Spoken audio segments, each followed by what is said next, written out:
어, 어제까지는 여호수아가 이제 정복했던 왕들에 대한 이야기들이 쭉 나왔습니다. 그리고 오늘 다시 한번 하나님께서 여호수아에게 말씀하고 명령하고 계십니다. 1절 말씀에 보면 이렇게 얘기합니다. 여호수아가 나이가 많아 늙음에 여호와께서 그에게 이르시되 너는 나이가 많아 늙었고 얻을 땅이 매우 많이 남았도다. 노년의 여호수아에게 말씀하고 있습니다. 나이가 많아 늙었다라고 말씀하시면서 나이가 지긋이 든 여호수아에게 말씀하고 있습니다. 뭔가 열심히 했습니다. 정복 전쟁을 하였고 이스라엘 백성들을 이끌고 이까지 왔습니다. 그 노년에 하나님께서 수고했다, 고생했다, 정말 잘했다 이렇게 칭찬하고 격려하시는 것이 아니라 여전히 해야 할 일이 많이 남아 있다라고 말씀하고 있습니다. 노년인데 정말 열심히 치열하게 달려왔는데 이제 좀 쉬어라라고 하실 법도 한데 여전히 할 일이 남아 있다라고 합니다. 하나님의 부르심 앞에 사명 앞에는 나이가 문제되지 않습니다. 우리가 제도적으로 은퇴라는 나이가 있기는 합니다. 육신의 연약함이 찾아올 나이이기도 하고 또 다음 세대에게 자리를 내어주면서 그들을 성장시켜야 하기 때문에 그런 제도가 있고 필요는 합니다. 그러나 하나님께서 맡기신다면 못할 것은 없습니다. 하나님께서 감당시키는 것은 할 수 있습니다. 그 나이대에 그 상황에 할 수 있는 영역들이 있습니다. 하나님께서도 여호수아가 나이가 많은 것을 알고 말씀하셨습니다. 이르시되 너는 나이가 많아 늙었고 하나님께서도 그 상황과 여건과 모든 것을 알고 계십니다. 그럼에도 불구하고 할 일이 남아 있다라고 맡기시는 거죠.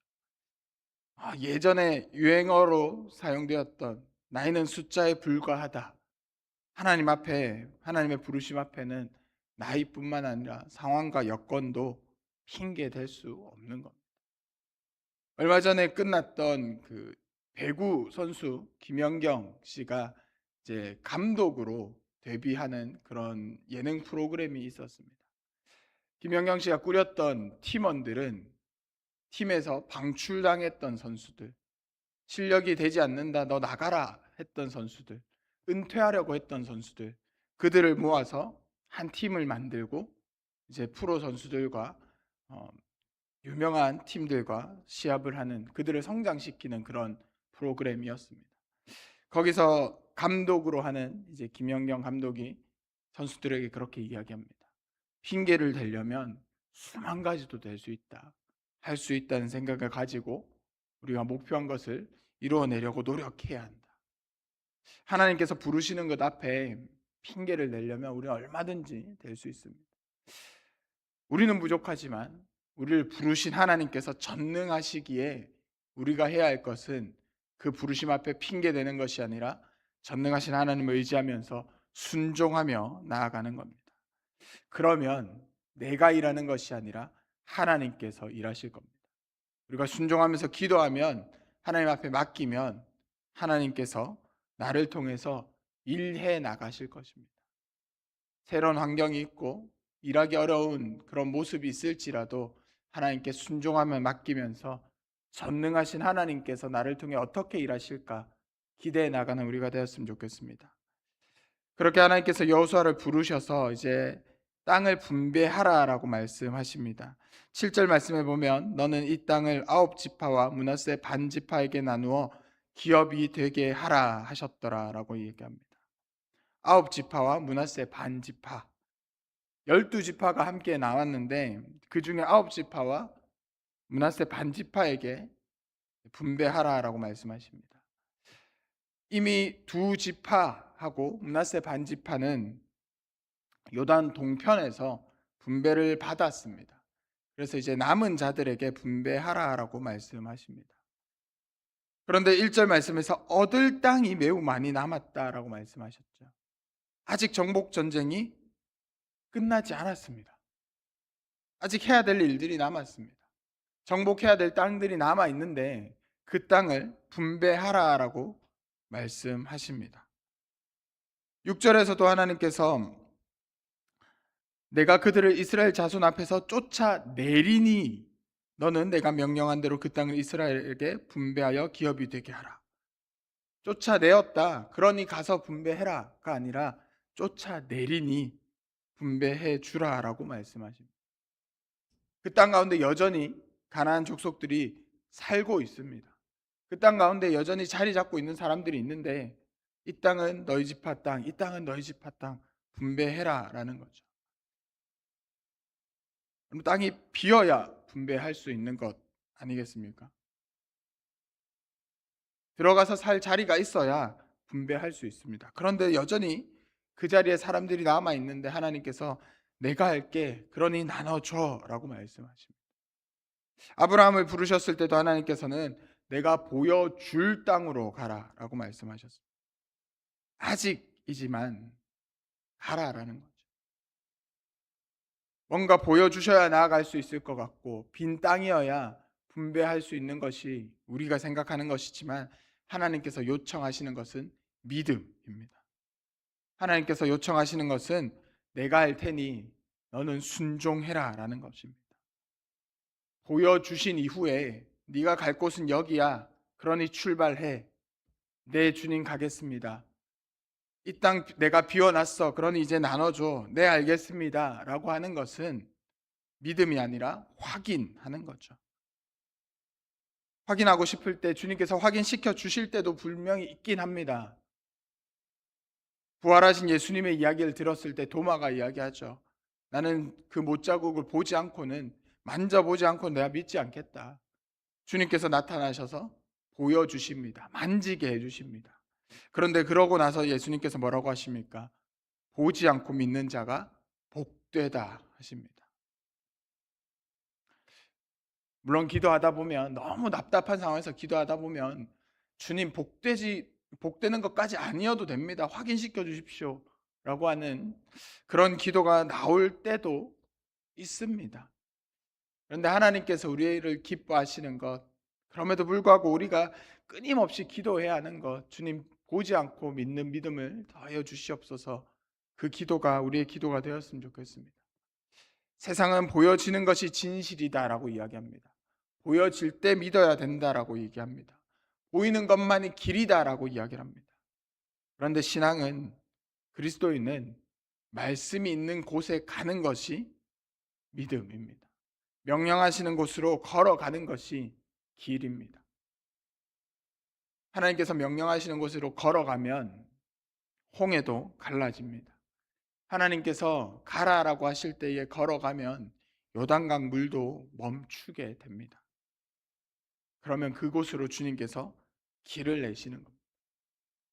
정복하지 못한 땅을 나누라 하실 때 믿고 나눠주면 하나님께서 그 땅을 차지하게 하셨고 그 가운데서 살게 하셨습니다.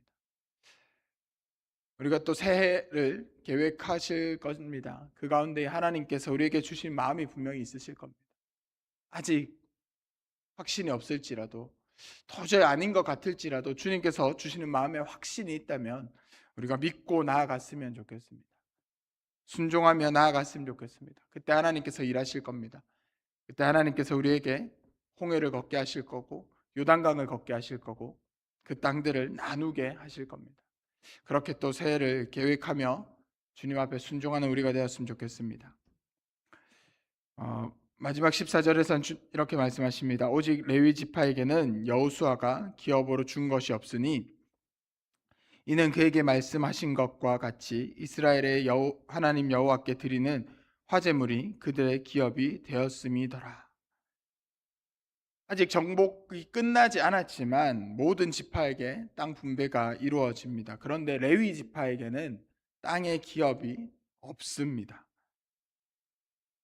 하나님께서 이스라엘 백성을 택하셨습니다. 이것은 모든 세상 모든 민족 가운데에 하나님께서 택하신 족속은 이런 모습이다라는 것을 보여주는 것처럼 레위 지파는 하나님께서 택하신 자들이 어떻게 살아가야 하는지 이스라엘 백성들에게 보여주시는 그런 예시와 같은 겁니다. 땅이 없다는 것, 이때 당시에 땅이 없다는 것은 단순히 살아갈 터전의 이야기가 아니라 레위 지파는 11지파의 그 지파들 사이에, 그 땅들 사이에 흩어져서 살아가게 됩니다. 살아가는 터전은 있습니다. 그런데 내 땅이 없다는 것, 농사 지을 수 없다는 거죠. 소출이 없다는 거죠. 경제 활동을 할 수 없는 겁니다. 그들은 하나님께서 택하셨고 하나님께서 책임지시는 삶을 사는 겁니다. 땅의 것을 쫓으며 살아가는 것이 아니라 하나님께서 이끄시는 그 이끄심을 따라 살아가는 겁니다. 이 땅에 속한 삶이 아니라 하나님께 속한 삶임을 보여주시는 것입니다. 하나님께서 택하신 백성, 하나님을 믿는 그리스도인들은 이 땅의 것을 의지하는 것이 아니라 하나님의 인도하심을 의지하며 살아가야 된다라는 것을 이 레위 지파의 삶을 통해서 주님께서 보여주시는 것입니다. 그런데 그들의 소득이 있습니다. 여호와께 드리는 화제물이 그들의 기업이 되었다라고 말씀하고 있습니다. 하나님께 드린 화제물, 하나님 앞에 백성들이 가지고 나왔던 예물들, 그 제물들을 이들이 나눠서 가지게 됩니다. 레위 지파를 살리는 것은 하나님의 인도하심이었고 하나님께서 이들에게 주신 제사 제도가 그들을 살게 했습니다. 공동체가 함께 이들을 섬기는 것이죠. 교회는 공동체가 함께 책임지는 겁니다. 교회는 공동체가 함께 소외된 자를 섬기는 것, 하나님께서 부르신 자들을 섬기는 것, 하나님께서 맡기신 자들을 섬기는 것이 교회 공동체가 해야 하는 겁니다. 우리가 이웃을 섬기고 선교하고 많은 것들을 베풀 때에 그런 거 하는 사람들 많은데 굳이 우리가 왜? 라는 것이 아니라 하나님께서 맡기셨으니, 주님께서 함께 섬기라 하셨으니 그렇게 함께 책임져 나가는 겁니다. 이 레위 지파 한 지파를 살리기 위해서 나머지 지파들이 함께 한 것처럼 누군가 한 명의 부담이 아니라 함께 해나가는 겁니다. 우리 교회가 참 많이 섬기고 있습니다. 그래서 더 하나님의 마음을 함께 확인할 수 있는 것 같습니다. 우리가 계속해서 이 섬김을 잘 이어나갔으면 좋겠습니다. 특히 더 추워지는 이 날씨 가운데에 또 우리가 할 수 있는 것들로 교회에서 함께 동참할 때에, 또 개인적으로 삶의 자리에서 할 수 있을 때에 하나님의 마음으로 함께 섬길 수 있는 우리가 되었으면 좋겠습니다. 그래서 이 추운 겨울을 지나면서 주변에 보이는 소외된 이웃들, 또 어떤 기관들의 이야기들을 전해 들으면서 하나님의 마음을 함께 나누면서 공동체로 어떻게 살아갈까, 또 그렇게 하나님의 마음을 실천하는 우리가 되었으면 좋겠습니다.